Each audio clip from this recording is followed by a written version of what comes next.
सारी ज़िंदगी दुनिया को हंसाते हुए गुजर गई और अपनी ज़िंदगी भी मुकम्मल गुजार चुके हैं। अल्लाह रखा पेप्सी जो कुछ दिन पहले वफ़ात पा चुके हैं। शूटिंग के दौरान उनको हार्ट अटैक आया। ये पीछे उनका घर है। घर की क्या सूरत हाल है, किस तरह उनका गुज़र बसर था, किस तरह रहते थे, ये उनका मोहल्ला है। अगर इस तरफ दिखा सकूँ मैं, ये मोहल्ला है जहाँ पर वो रहते थे। उनका आबाई घर है और आबाई घर के अंदर उनके साथ कौन कौन रहता था, उनकी ज़िंदगी कैसे गुजरी, वो भी आपको दिखाते हैं। घर के अंदर चलते हैं। उनका एक बेटा है सलमान, उनसे भी गुफ्तगू करेंगे। इनके घर आने का मकसद हरगिज़ ये नहीं है कि इनकी निजी ज़िंदगी में मुदाखलत की जाए, बल्कि खराज तहसीन पेश करना चाहते हैं उस फ़न को जिसकी बुनियाद पर वो आज जाने जाते हैं और पूरी ज़िंदगी गुजारी। क्योंकि इंसान चला जाता है लेकिन उसका जो फ़न है वो इस दुनिया में बाकी रहता है। ये उनका घर है, ये किचन है, इस तरफ ये बाकी जो कि कमरे हैं।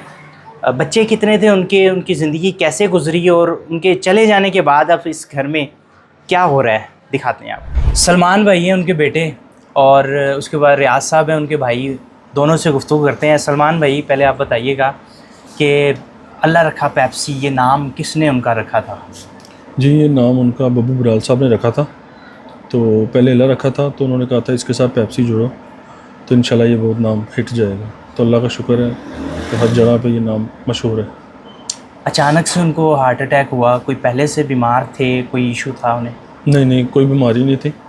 ये अचानक से उनको ना एकदम दर्द हुई है रिकॉर्डिंग के दौरान, और उनको दर्द हुई है तो वो गिर गए हैं। तो उनको फ़ौरन एम्बुलेंस में डाला उन्होंने, तो लेके निकले तो रास्ते में उनकी डेथ हो गई। कैसी ज़िंदगी उन्होंने गुजारी, इस फील्ड में वो कैसे आए थे, शौक़ कैसे पड़ा, स्ट्रगल के बारे में आप तो जानते होंगे उनकी। बहुत स्ट्रगल की है मेरे पापा ने।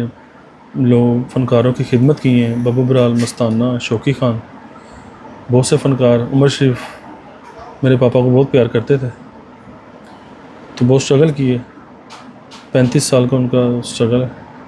तो अल्लाह ने आज नाम दिया है तो खुद चले गए। बहुत मुश्किल होता है। जी। उनकी ज़िंदगी में उन्होंने आपको किस तरह की ज़िंदगी दी, किस तरह से लाड प्यार करके बड़ा किया, क्या कहेंगे उनके बारे में? बस मैं इतना कहूँगा, हमने बादशाहों की जैसी ज़िंदगी गुजारी है। ना तो उन्होंने हमें कभी हराम का खिलाया है। बहुत अच्छा हमने वक्त गुजारा है। पहना भी अच्छा है, खिलाया भी उन्होंने अच्छा है। तो मैं बस यही कहूँगा कि मेरे पापा जैसा हर बच्चे का बाप हो बस। कितने बहन भाई थे आप? हम 4 हैं। मैं अकेला बेटा हूँ उनका और 3 बहनें हैं। सब मैरिड हैं? जी, सब मैरिड।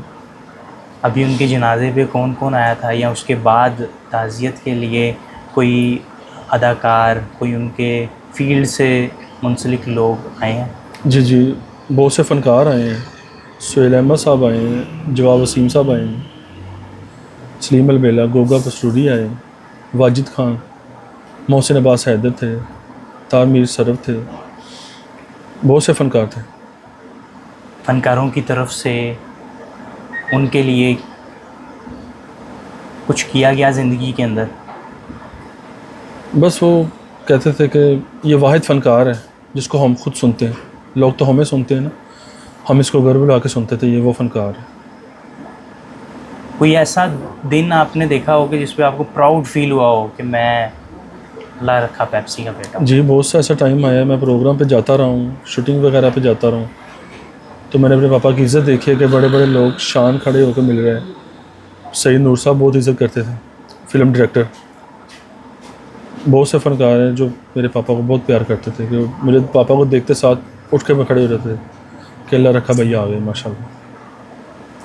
इसके अलावा उन्होंने फ़िल्मों में, ड्रामों में किस किस चीज़ में काम किया है? स्टेज ड्रामा उन्होंने कम ही किया है, वन मैन शो ज़्यादा करते थे। और फिर उसके बाद फ़िल्में उन्होंने की हैं, मजाजन की है, वोटी लेके जानी है, गुलाबों की है। अभी उनके जाने के बाद क्या कमी देखते हैं अपनी ज़िंदगी में? बस यकीन नहीं हो रहा कि वो चले गए हैं। ऐसा कभी सोचा नहीं था कि ऐसा होगा, लेकिन जो मेरे अल्लाह को मंजूर। रियाज साहब, आप बताइएगा, आपके भाई थे, आपसे छोटे थे या बड़े थे? मेरे से 4 जगह पे छोटे थे। 4 भाइयों के बाद थे। 4 बहन भाइयों के बाद। 4 बहन भाइयों के बाद थे। रियाज साहब, कैसी ज़िंदगी उनकी गुजरी? बचपन से आपने देखा उन्हें, आपसे छोटे थे, जी, तो बचपन से उनका ये शौक़ था और हमारे में किसी का नहीं था, तो उसका शौक़ था, उसने ये पूरा किया है, तो अल्लाह ताला ने इज़्ज़त भी दी है और बहुत सारे लोगों के साथ बहुत ही अच्छा था।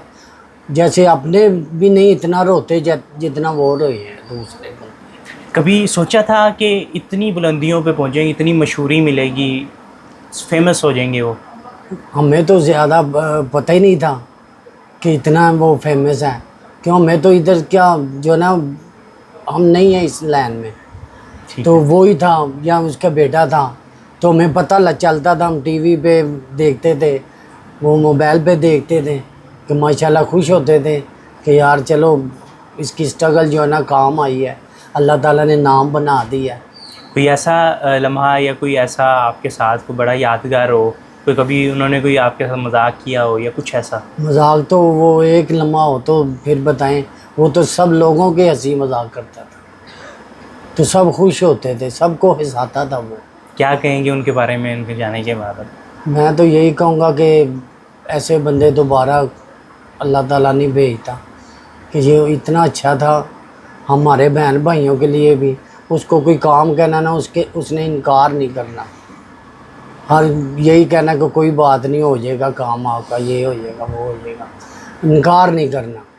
बिल्कुल जी, ऐसे ऐसा ही है। फ़नकार थे और काफ़ी नाम कमाया अपनी ज़िंदगी के अंदर। जाने के बाद भी अभी उनके घर ताना बाना लगा है लोगों के आने का। मारूफ़ लोग जो कॉमेडियन भी हैं, कुछ लोग अदाकार हैं, इंडस्ट्री से वाबस्ता हैं, उनके कोलीग रहे हैं। अब जब उनको पता ख़बर मिलती है तो वो यहाँ पर लाजमी आते हैं उनके घर वालों से, अहले आल से जो ताज़ियत है वो करने के लिए। और जवाद साहब कॉमेडियन थे, उनके भतीजे बैठे हैं मोहम्मद हमज़ा, ये भी इनके पास आए हैं। इसी तरह सबका ताना बाना लगा है यहाँ पर और बड़े बड़े अदाकार भी आ रहे हैं, उनकी जानिब से भी ताज़ियत की जा रही है। और जो फ़नकार था वो चला गया इस दुनिया से, ख़राज तहसीन पेश किया जा रहा है। अब यही कहना है कि बाकी भी जो तमाम फ़नकार हैं वो इस दुनिया से चले भी जाते हैं तो उनकी जो फ़नकारी है, उनकी जो फ़न है वो ज़िंदा रहता है और वो तब तक ज़िंदा रहेगा जब तक उसकी कदरदान है, जब तक उसको कदर करने वाले। अपने मेज़बान ताला अशरफ को इजाज़त दीजिए। अल्लाह हाफ़िज़।